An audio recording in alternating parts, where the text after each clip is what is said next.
Hoy en Vidas Cruzadas recibimos a Valerio Rocco Lozano. Valerio Rocco es desde 2019 director del Círculo de Bellas Artes. También es profesor de Historia de la Filosofía Moderna en la Universidad Autónoma de Madrid, en la que se doctoró en 2011, y de cuya Facultad de Filosofía y Letras fue vicedecano de investigación entre 2015 y 2019. Actualmente es Task Leader del proyecto de investigación Horizonte 2020 de la Unión Europea, titulado Failure, sobre el concepto de fracaso y su reversibilidad. Con ustedes, Valerio Rocco. Valerio Rocco, bienvenido. ¿Qué tal, David? Encantado de estar aquí. Encantado de tenerte con nosotros. Vamos a empezar ubicándote biográficamente, porque tu acento sutilmente sugiere que eres italiano, tu nombre y tu apellido también, y quería que nos contaras dónde te criaste y... Yo soy italo-español, nacido en Roma, de padre italiano, madre española. Estuve en Roma pocos años, hasta los 3 años, luego ya fui recorriendo pues, por el trabajo de mis padres diferentes lugares de Europa. Estuve en Luxemburgo viviendo 5 largos años, en Lyon, y ya pues, sobre los 10, 11 años llego a Madrid y estudio en el liceo italiano, con lo cual mi parte italiana allí se mantiene, y a partir de entonces, con las excepciones de los momentos de las estancias de investigación, durante el doctorado, etcétera, pues me considero madrileño, soy madrileño, así que esta es un poco mi trayectoria vital, pero me considero una persona muy internacional, muy europea, e intento cultivar mucho esa faceta. Sí, por todo lo que te he leído y escuchado, eres un europeísta practicante. ¿En qué dirías que consiste ese europeísmo? Bueno, en primer lugar es un europeísmo biográfico, ¿no? Yo creo que hasta que Europa no se inserte realmente en las personas, y ahí el programa Erasmus ha hecho mucho, es decir, permita a las personas forjarse una identidad transnacional, realmente el proyecto europeo no habrá triunfado, ¿no? Y eso hay que promoverlo también desde las instituciones y desde la cultura y desde los medios de comunicación. Nosotros ahora, por ejemplo, en el Círculo de Bellas Artes, estamos integrados en una gran red que apuesta por una concepción transnacional de la cultura. Yo creo que ahí podemos hacer mucho. Pero yo creo que me siento europeo también por la defensa del proyecto europeo, lo cual no siempre implica defender las instituciones europeas, por ejemplo, como la Unión Europea. Yo creo que se puede ser muy europeísta y al mismo tiempo crítico con cómo se ha desarrollado efectivamente pues el proyecto europeo. Mi madre es profesora de Derecho Comunitario, de Derecho de la Unión Europea, con lo cual también en casa he mamado desde pequeño ese conocimiento de Europa desde sus entresijos. ¿Dirías que es tu caso, que te gusta el proyecto europeísta y eres europeísta, pero desconfías de cómo se ha desarrollado? Sí, desde luego, porque me parece que falta esa parte cultural, esa apuesta por ejemplo, liderazgos fuertes en la política europea, ese barniz tecnócrata que permea las instituciones europeas y cierta dosis de opacidad no se ha sabido ocultar. El papel de Europa durante las distintas crisis económicas, muy especialmente la anterior, ha sido sospechoso y sin duda negativo. En fin, yo he escrito mucho también sobre Europa, como sabes, sí. y porque la quiero mucho, también creo que me siento en el deber de decir aquellas cosas que no me gustan. Por tu condición de hispano-italiano o italo-español, ¿dirías que está influida tu mirada hacia el proyecto europeo, hacia un proyecto europeo que, bueno, aunque se ha acusado muchas veces de tener excesiva predominancia de los discursos del norte frente a, bueno, ciertos prejuicios hacia los países del sur? La anterior crisis económica mostró esto, ¿no? Esta idea de los pigs, ¿no? De los gypsies, que ahora parece muy lejana porque estamos en otro momento de la política intraeuropea. Yo creo que ese momento, el anterior, fue un momento de guerra abierta entre el norte y el sur de Europa, lo he escrito en algún lugar, una guerra que no se luchó con tanques o con soldados, sino con herramientas económicas, financieras, estrangulando los mercados, con los tipos de interés. Y bueno, y creo que por suerte esa fase ha pasado en cierta medida, pero que sigue habiendo un prejuicio, una desconfianza. Ahora, evidentemente, la gran barrera, la gran separación, la gran preocupación de Europa es la mirada hacia el este, pero yo creo que el sur puede aportar mucho a una concepción europea más rica. La Escuela de Artistas del Círculo de Bellas Artes se llama SUR justamente porque pretende, en una institución que es Casa Europa y por lo tanto tiene esa vinculación inmediata con Europa, dar esa visión que proviene justamente del Mediterráneo, de la apertura, de la hibridación y de una historia que es fundamentalmente una historia mediterránea que debe estar en el corazón del proyecto europeo. Porque la historia mediterránea es Grecia, es Roma, incluso, bueno, un poquito más arriba es la Revolución Francesa, es decir, es difícil concebir Europa sin esos hitos, ¿no? Absolutamente, y sabes que yo me he dedicado mucho a Roma y a las vueltas de Roma y lo que hay de griego en Roma, y yo sigo creyendo que esa vía romana, ¿no?, por utilizar a Remy Bragg, sigue siendo una de las vías fundamentales de construcción de Europa. ¿Por qué estudias filosofía? Es decir, con un perfil como el tuyo y con unas inquietudes como las que estás manifestando, que por lo que me dices tienen un anclaje biográfico muy claro, uno habría pensado que podrías encajar en relaciones internacionales, en ciencias políticas, quizá una carrera en el mundo diplomático. Y sin embargo, bueno, evidentemente uno con 18 años no tiene todo tan claro, pero tú optas por filosofía. ¿Esto por qué es? Fue en gran medida un desafío. Yo estudié en el Liceo Italiano, aquí en Madrid, y en la educación italiana todavía hoy, en la educación pública, la filosofía es muy importante y muy difícil. Nosotros teníamos un profesor de filosofía muy rígido, muy severo, un gran profesor, y aprobar filosofía era casi aprobar la asignatura más difícil, ¿no? Y eso que había muchísimas matemáticas y había muchísimas disciplinas científicas. ¿Cómo se llamaba el profesor? Mauro Nicolosi. Yo creo que está jubilado ya, pero bueno, es un profesor que me ha marcado muchísimo y curiosamente, dentro de esta asignatura, que era filosofía, que era la más difícil, el autor más difícil, legendario por su dificultad, era Hegel.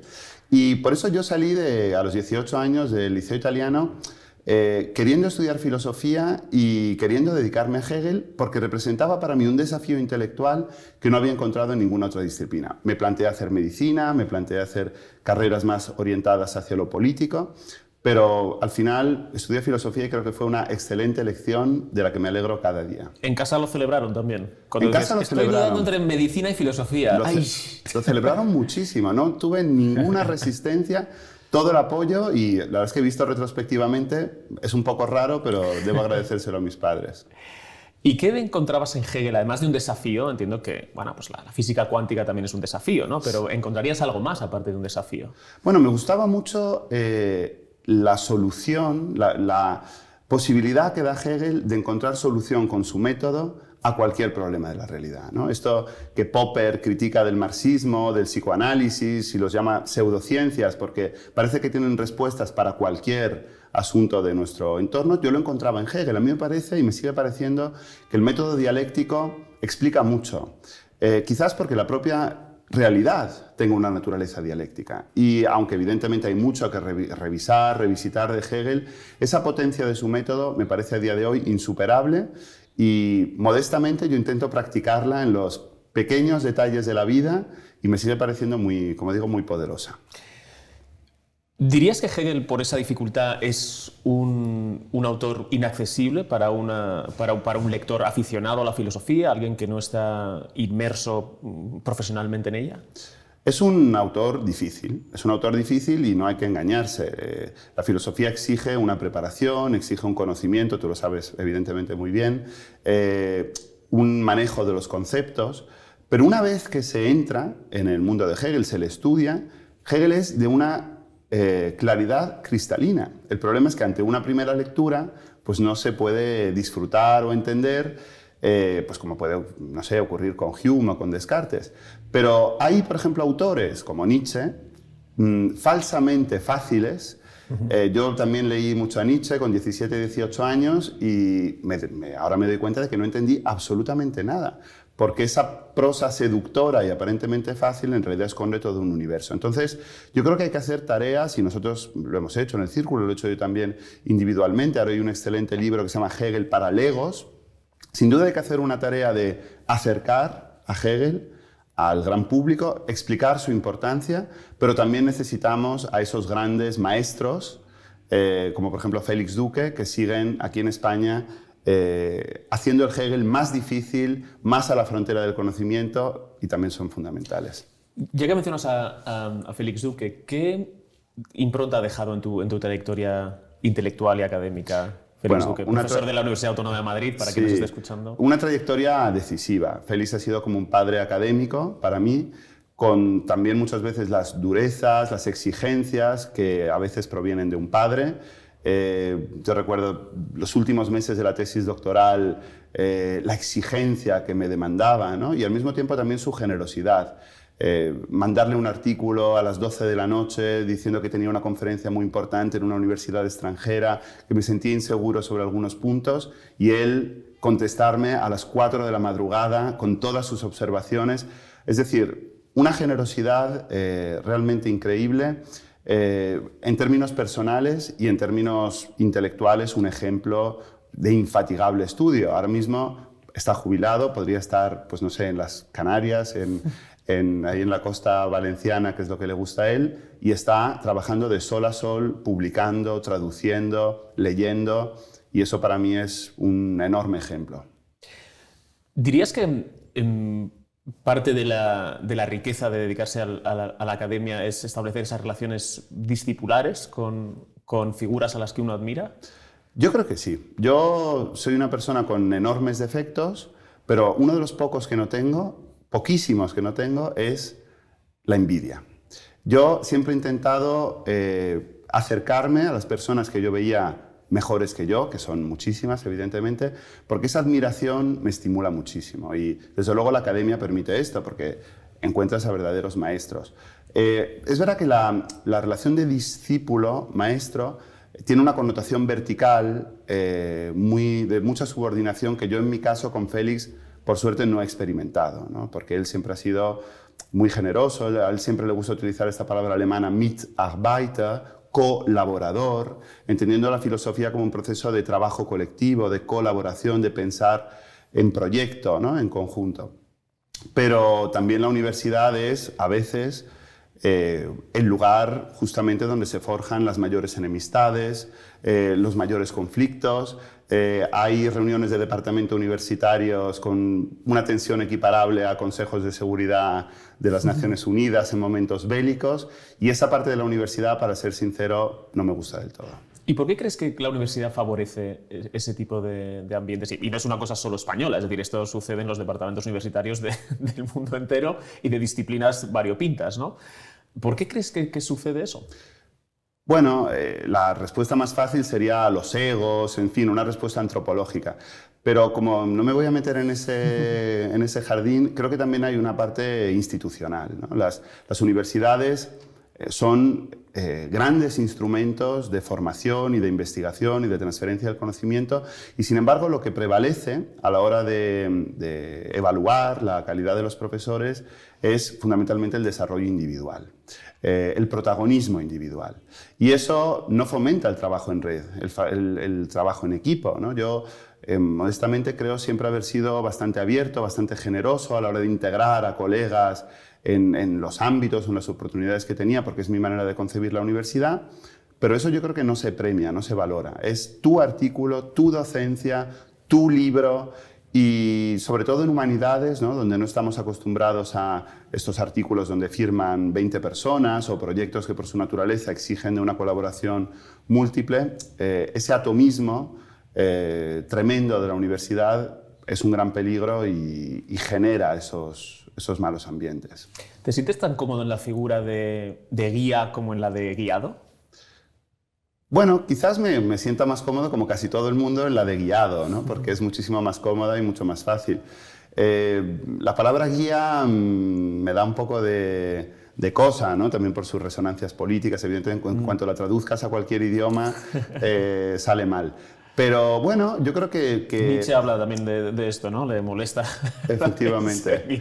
Sí, ahí yo un poco abogaría por una concepción, si queremos, de guía como alguien que abre espacios, ¿no? Que abre una condición, si quieres, trascendental, de condición de posibilidad. Yo, más que sentirme guía de nada, me siento una persona que ahora mismo tiene la posibilidad, y lo ha tenido en otros momentos de su vida, de abrir espacios para que ocurran cosas y para que las personas a las que admiro puedan desarrollar su talento. O sea que más bien me veo como un coadyuvador o un acompañador, un colaborador, más que un guía. Bueno, pero es innegable, aunque las relaciones que se establezcan también entre académicos de distinto escalafón, por decirlo así, puedan ser horizontales, hay algo que también es bonito, que es esa jerarquía del conocimiento, ¿no? Es decir, como el maestro Yoda que enseña a Luke Skywalker, ¿no? Que no hay algo negativo, simplemente es como de esa transmisión del conocimiento. Entonces, quería preguntarte si a ti también te gusta transmitir, tanto como...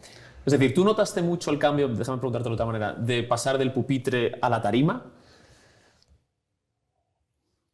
Sí, evidentemente lo experimenté mucho, al principio con muchos nervios, con mucha inseguridad, y creo que modestamente soy un buen docente, que consigo transmitir aquello que quiero transmitir, pero insisto, yo por ejemplo concibo mis clases, nosotros hemos estado juntos en clase, pero como los dos alumnos, ¿no? Pero mis alumnos lo saben, mis clases son muy interactivas, y no por esto de las novedades pedagógicas, de la reversed, flipped classroom que nos imponen las nuevas pedagogías, sino porque realmente me gustan las clases que construimos entre todos, evidentemente teniendo en cuenta que yo soy el profesor y que yo evidentemente sé más de eso, pero en asignaturas como filosofía, si se hace bien, si se hace con un método, si se hace con una estructura, la clase magistral es infinitamente peor que la clase co-construida. Así que, evidentemente, hay una jerarquía, esa jerarquía existe, me gusta, pero también creo mucho en ese poder de lo que surge de entre muchos, ¿no? Entre muchos decimos verdad, como decía Heráclito, y yo creo que eso sigue siendo así en filosofía. Bueno, además el propio método socrático, en cierto modo, funciona muy bien, ¿no? Para las clases, por lo menos también en mi experiencia, el hecho de lanzar preguntas y que se vaya construyendo una respuesta donde el profesor más o menos va sistematizando lo que se va diciendo en una dirección, pero a través de otras aportaciones, ¿no? Estoy bastante de acuerdo. Y tu carrera académica, ahora mismo, ¿en qué momento está? Ahora eres director del Círculo de Bellas Artes, tienes otras responsabilidades a las que dedicas mucho tiempo, como cualquiera que te siga en redes y vea la programación del Círculo puede comprobar. ¿Tú sigues teniendo un pie, sin embargo, en la academia? Sí, yo estoy ahora mismo de excedencia, digamos, el término técnico es un poco más complicado, sí, pero básicamente es una excedencia. Y bueno, que es una oportunidad que me ha dado la Universidad Autónoma, pues para no perder mi vinculación con la universidad, siendo al mismo tiempo director del Círculo, que es efectivamente un cargo muy importante. Al mismo tiempo me han nombrado profesor honorario, porque yo quiero seguir con esa vinculación con la universidad, incluso durante la excedencia, con lo cual sigo dando clases en el máster, alguna clase en el grado, evidentemente sigo investigando, sigo gestionando los proyectos y las partes de proyectos de investigación que me corresponden, y por lo tanto yo me siento realmente ciudadano de dos mundos, como diría Kant, y justamente buscando un vínculo entre esos dos mundos, entre el mundo de la cultura y el mundo de la universidad, que pienso que se han dado la espalda muchas veces, que se han mirado con recelo, con desconfianza, y que sin embargo, sostengo yo, sobre todo en humanidades, no pueden vivir el uno sin el otro. ¿Por qué es eso? Es decir, ¿por qué se han dado esos dos mundos la espalda y cómo podemos trabajar para que esos dos mundos colaboren? Bueno, la primera pregunta es muy difícil para mí a la hora de contestarla, porque creo que es un fenómeno muy español. Creo que tiene que ver con cierto cierre de ambos mundos. Muchas veces se trata de cuestiones biográficas, no ha habido tantos trasvases de uno a otro, como por ejemplo sí que ocurre en Italia o en Francia, que son los contextos que más conozco, ¿no? Y en segundo lugar, porque yo creo que son mundos muy distintos, ¿no? Las universidades en España han vivido su propio ecosistema, se han abierto poco a la sociedad, y por suerte eso está cambiando mucho desde que se ha puesto la transferencia del conocimiento como la tercera misión de la universidad, a veces incluso más valorada que la docencia o la investigación, pero no me parece mal. Y el problema ahí, y la oportunidad, está en la pregunta crucial: ¿cómo se transfiere el conocimiento en humanidades a la sociedad? Todos tenemos muy claro que la filosofía, la antropología, la filología son fundamentales, ¿no?, para la sociedad y que no podemos renunciar a ellas, pero si nos preguntamos cómo acontece de manera práctica esa transmisión, es una pregunta muy difícil de responder. En medicina, en biología, en arquitectura, sabemos perfectamente cómo se transfiere esa investigación a la sociedad, pues con prototipos, con, yo qué sé, contratos de investigación, patentes. Pero ¿y qué pasa con las humanidades? Bueno, pues yo sostengo, y no solo yo, sino que en su último programa marco, por ejemplo, la Unión Europea lo dice exactamente así, que la transferencia del conocimiento en artes y humanidades se hace a través de la cultura. Entonces, desde esta óptica, si abandonamos conceptos como divulgación, popularización, que creo que han hecho mucho daño a ese propósito, y si aprovechamos también coyunturas actuales como los sexenios de transferencia, que premian en todos los ámbitos esa capacidad transferidora del profesorado, se abre una gran oportunidad para aumentar los contactos y las contaminaciones entre cultura y universidad.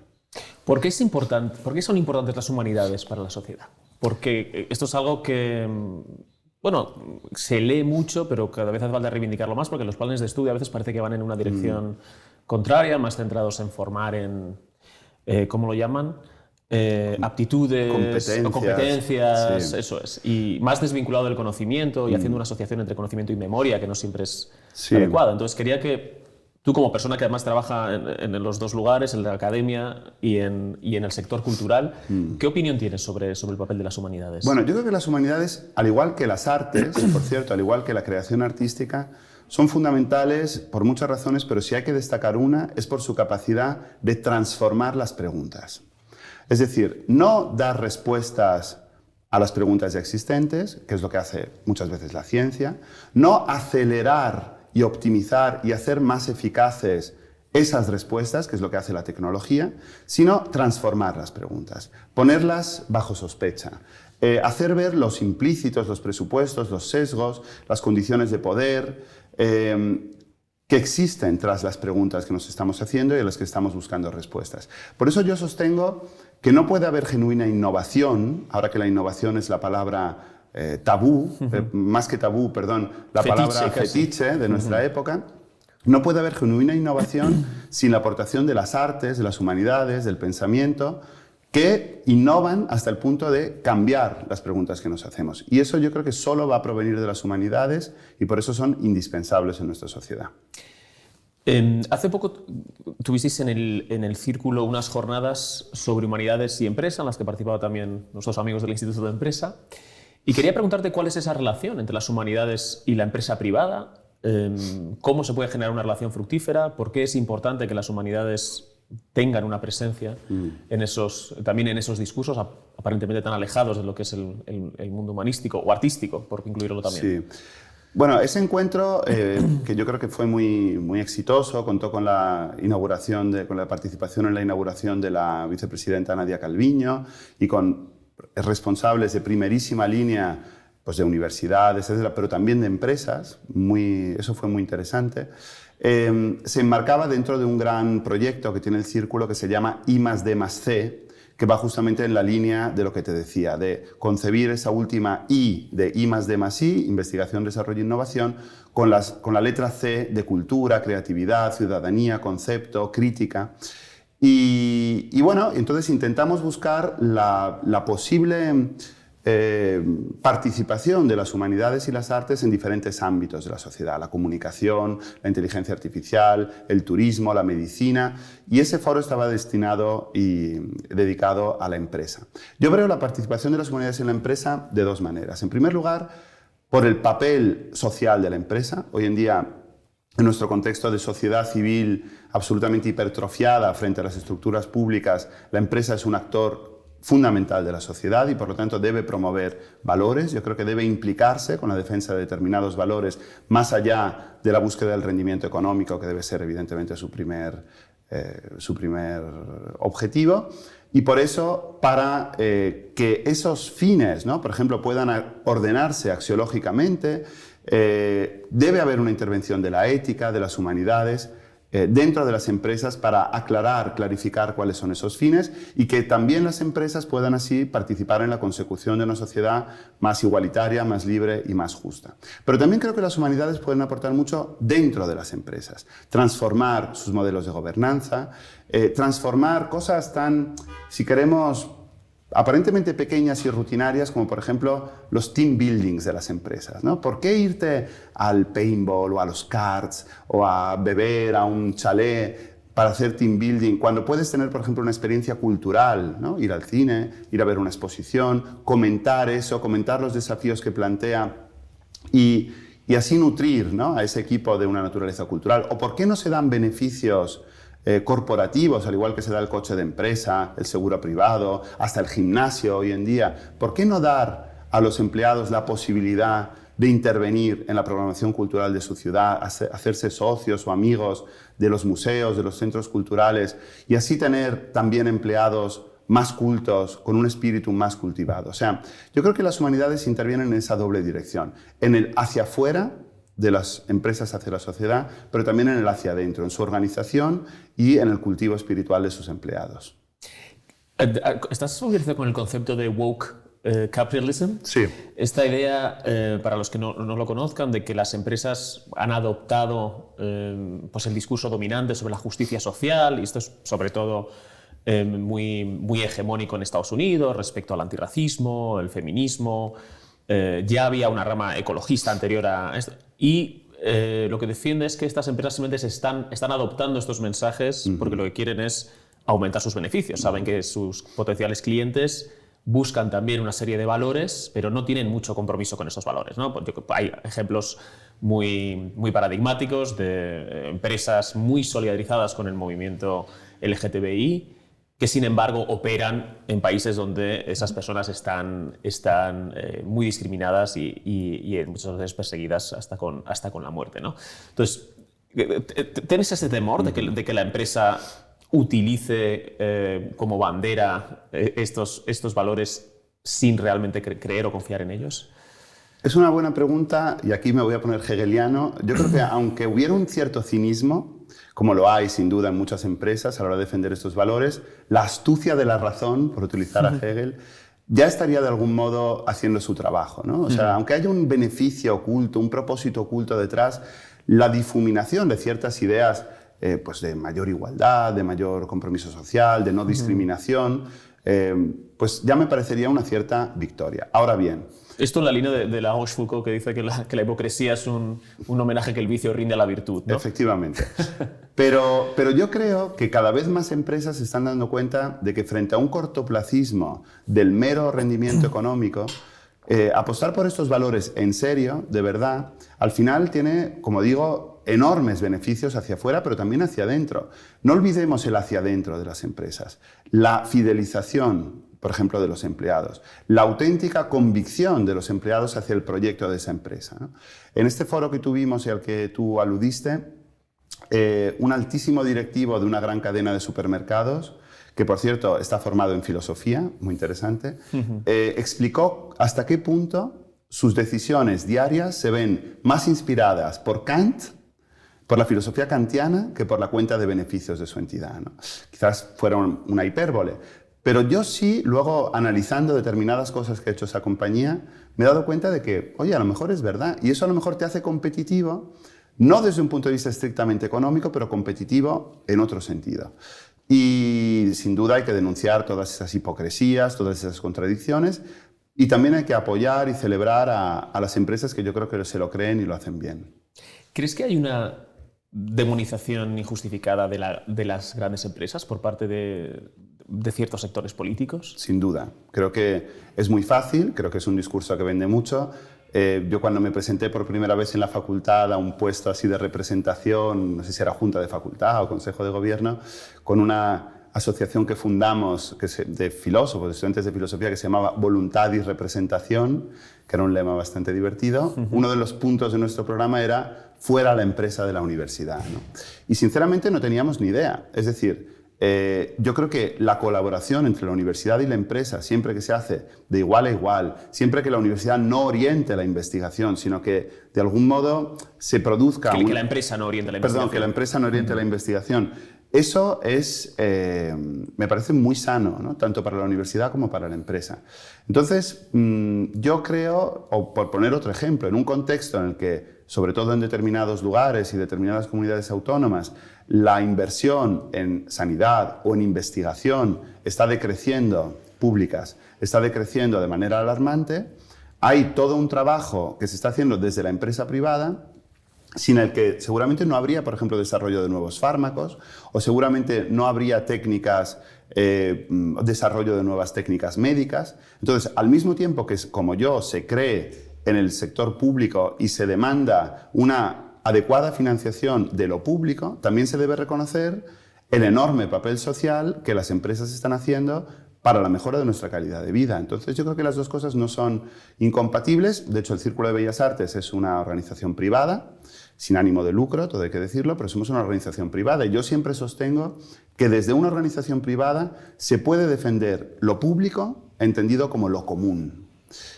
Por lo tanto, lo privado y lo público pueden coexistir y yo creo mucho en esa cooperación. ¿Crees que especialmente en el sector cultural hay un déficit de instituciones privadas y a lo mejor una falta de cultura de lo que comentabas, ¿no? de la aportación privada que se puede hacer a un sector como el cultural y a lo mejor hay hay poca cultura? Cosa que, por otra parte, yo he vivido mucho tiempo en Estados Unidos y prefiero lo que tenemos en Europa a la cultura del mecenazgo y la filantropía que vemos allí por muchísimos motivos en los que no hay tiempo de entrar. Pero quizás sí hay cosas que podríamos adoptar. No sé qué opinas. Sí, evidentemente la cuestión del mecenazgo es fundamental, ¿no? Porque el mecenazgo, si se desarrollara bien en España, introduciría fondos privados en todo el sector cultural y además fondos privados que vienen desde abajo, desde amantes de la cultura, desde personas que quieren apoyar al sector cultural pero que no quieren controlarlo, no quieren dirigirlo, y eso es fundamental porque la independencia, igual que es fundamental en la universidad y ahí está bien reconocida la autonomía universitaria, es también fundamental para las instituciones culturales y en ese sentido, tristemente, el Círculo de Bellas Artes es una excepción en España, porque somos la única gran institución cultural de este país que es privada, no pública, por lo tanto libre de todo condicionamiento político, y que siendo privada no depende de una fundación, por ejemplo, de un banco o de una aseguradora o de otro tipo de instrumentos de este tipo. Esa independencia, esa absoluta libertad que tiene el Círculo por ser una asociación, al final, por ser una institución de un carácter muy democrático, es impagable y ojalá se pudiera replicar mucho más. Y ojalá otras instituciones privadas de enorme valor no estuvieran sometidas a esa precariedad, a esa vulnerabilidad que fundamentalmente se debe a la ausencia de fondos en el sistema por la falta de un sistema de mecenazgo bien reconocido. Vamos a hacer un link entre tus dos mundos. ¿Cómo llegas al Círculo de Bellas Artes desde tu posición de académico? Bueno, yo llevaba ya años en la universidad metido en la gestión. Era vicedecano de investigación, por lo tanto, pues gestionaba un mundo muy complicado, como es la gran Facultad de Filosofía y Letras de la Autónoma. Eso me permitió conocer a mucha gente muy interesante, muchos proyectos y curtirme un poco, ¿no?, en esto de la gestión. Y al mismo tiempo llevaba, pues desde el año 2014, por lo tanto ya 5 o 6 años, colaborando con la Escuela Sur, que es esta escuela de artistas en el Círculo de Bellas Artes, que aspira a formar lo que llamamos artistas totales contra toda especialización. Y ahí yo, con otros compañeros, me encargaba de las asignaturas teóricas. Eso me permitió conocer muy bien el Círculo de Bellas Artes y cuando se produjo la vacante del anterior director, Juan Barja, que había hecho un excelente trabajo, pues hubo un concurso, se me animó a presentar el proyecto, al final tuvieron la mala idea de elegirme a mí entre todos los proyectos presentados y así fue. Yo sinceramente pues lo veía como un sueño difícil de alcanzar, pero al final se hizo realidad.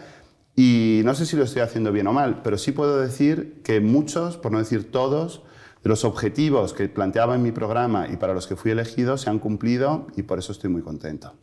¿Cuál dirías que era el punto diferencial de tu programa, lo que ha definido este primer mandato en el que todavía estás?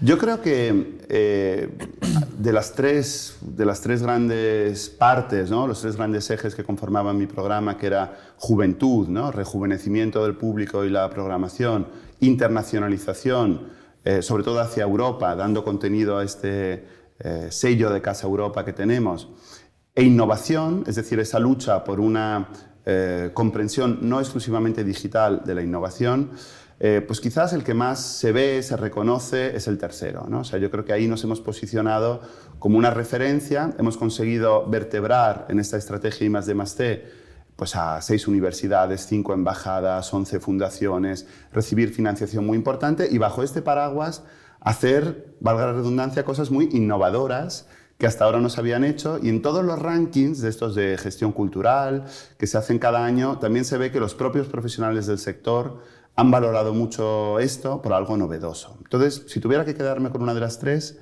quizás apostaría por esta. ¿Qué tal fueron recibidas? Tú habéis traído a Banksy, habéis traído una exposición sobre Tintín. ¿Este tipo de exposiciones han sido bien recibidas por todo el mundo o ha habido cierta suspicacia por ser un contenido, no sé? Adelante. Sí, bueno, efectivamente, pues no han sido bien recibidas por todo el mundo porque son exposiciones, si queremos, muy mainstream, ¿no? Muy para el gran público, a pesar de ser exposiciones de una enorme calidad, con un equipo de comisarios extraordinario. También la de Kubrick fue un poco en esta línea. Sí. En colaboración con instituciones internacionales de enorme prestigio. Pero es verdad que, bueno, que a veces causa malestar tener una exposición que tiene más de 100.000 visitantes, que para nosotros es una cifra enorme, cuando antes pues, no se llegaba a estas cifras. Para ser completamente honestos, en el Círculo ya existía un doble modelo de exposición. Nosotros fuimos entre los pioneros de las grandes exposiciones inmersivas sobre Van Gogh, sobre los impresionistas, que atraían a un público muy distinto del que va normalmente a las instituciones culturales y a los museos. Y por otro lado, se hacía pues, un modelo de exposición muy de tesis, muy de autor, muy conceptual, y eran dos modelos realmente muy segregados, muy separados. Yo creo que actualmente, poco a poco, hemos ido acercando esos dos mundos. Ya no hacemos exposiciones inmersivas, hacemos este otro tipo de exposición que creemos que tienen un valor muchísimo mayor desde el punto de vista artístico y cultural, y por otro lado seguimos haciendo esas exposiciones pues, muy selectas. Ahora tenemos una sobre Boris Groys, pues que bueno, es un filósofo, curador, también videoartista, sin duda minoritario. Queremos mantener esa doble vía, pero también queremos ir acercando esos dos públicos. Sobre todo también porque el Círculo solo cuenta con un 7% de financiación pública y de algún lugar tiene que proceder la financiación. Entonces, muchas veces las exposiciones grandes, más mainstream, también ayudan los proyectos más minoritarios que no queremos dejar de hacer.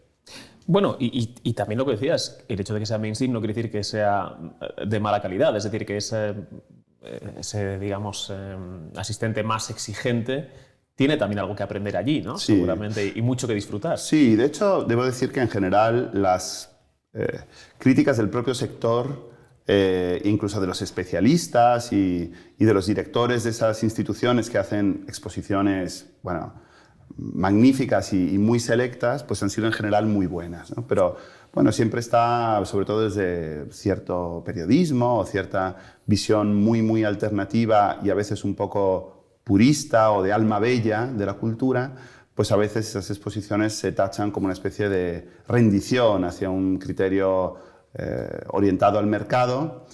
Pero yo no comparto su punto de vista, les invito a que vengan a ver la exposición y yo creo que, aunque no lo admitan, les va a gustar.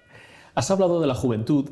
Entiendo que la juventud, el capturar a la juventud era una misión del Círculo, de tu proyecto, como lo es prácticamente de todo el mundo, ¿no? Hay una gran preocupación, a veces incluso, en mi opinión, un poco condescendiente con los jóvenes, la generación TikTok, ¿no? Y nosotros que somos millennials de primera jornada, ahora parecemos muy antiguos comparado con lo que hay, pero yo siempre tengo optimismo respecto a la juventud, con independencia de lo alejados que estén sus códigos culturales de los nuestros. Y quería preguntarte, gestionando una institución como el Círculo y con esa idea de atraer a la juventud, ¿cómo la sientes? ¿Cómo la vives? ¿Qué opinión tienes? De la juventud. Sí, de la juventud, de lo que le interesa, sí. de lo que...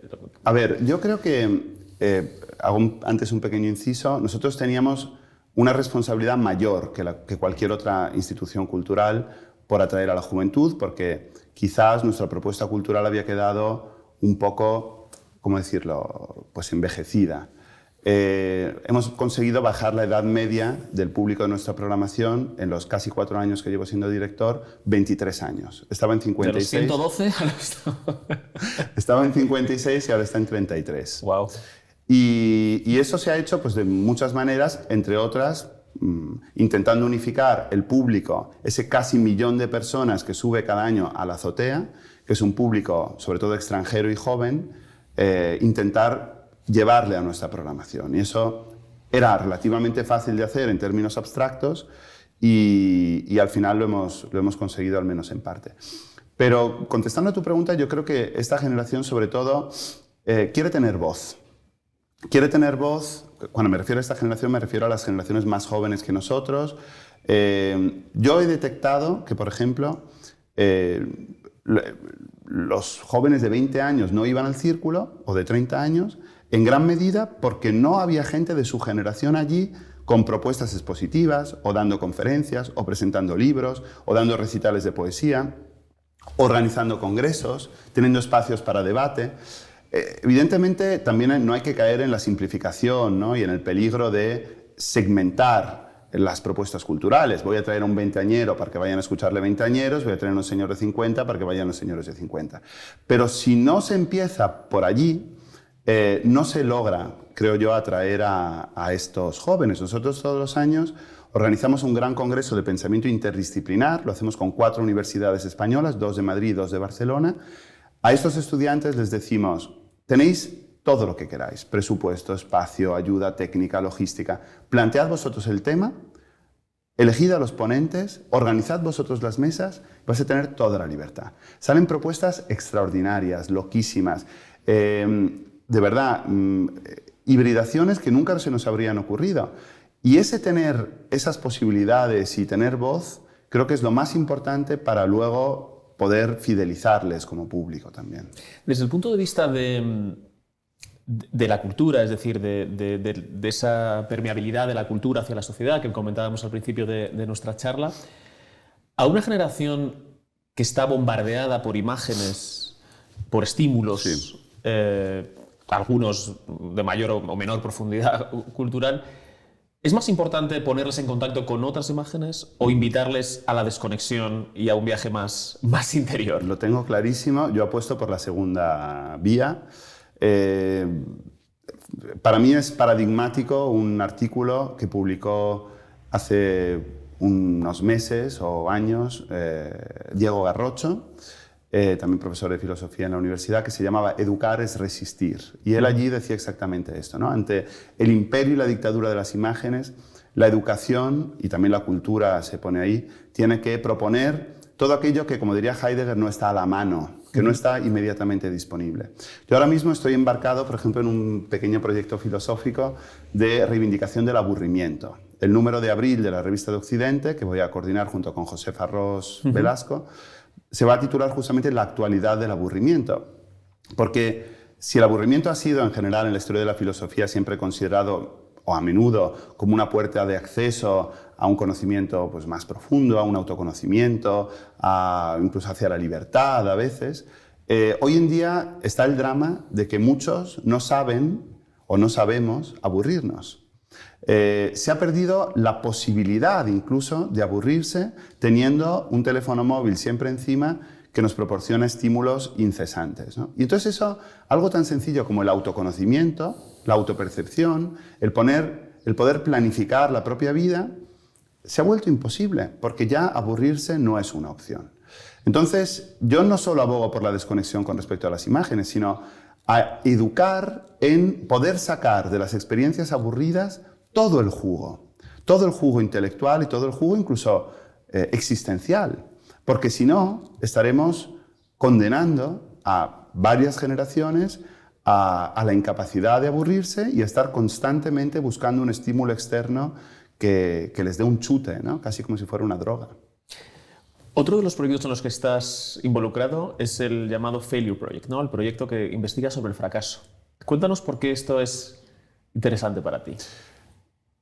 La razón por la que es interesante para mí y por las que también la Unión Europea, ¿no?, decidió financiar este proyecto con 1,5 millones de euros, que para las disciplinas humanísticas es muchísimo, ¿no? Y gracias a lo cual hemos conseguido montar un proyecto de investigación de más de 100 investigadores en todo el mundo, con 13 instituciones, universidades y instituciones culturales de primerísima magnitud, es porque creo que, igual que no sabemos aburrirnos, hoy en día tampoco sabemos fracasar.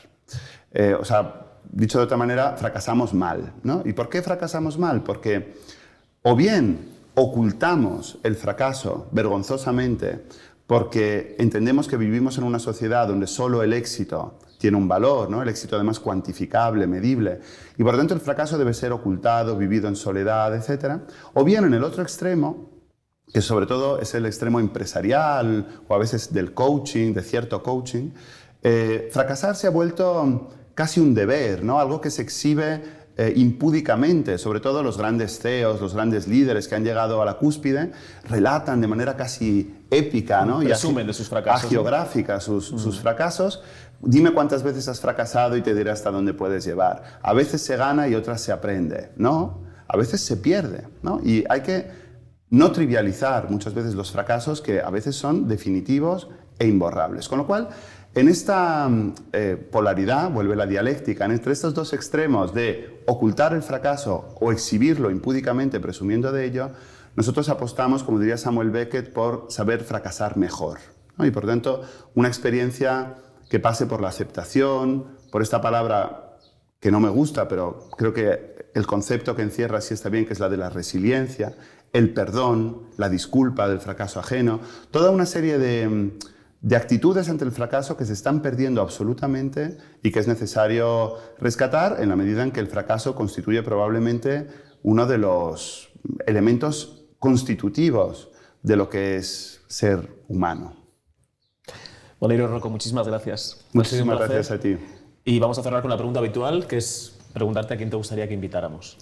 Bueno, pues voy a apostar por una gran mujer, una investigadora, muy buena comunicadora, y que sobre todo ha reflexionado mucho sobre la comunicación, sobre el habla, sobre esas piezas con las que construimos cualquier discurso y cualquier lenguaje. Es una filóloga, es muy conocida, y su nombre es Lola Pons.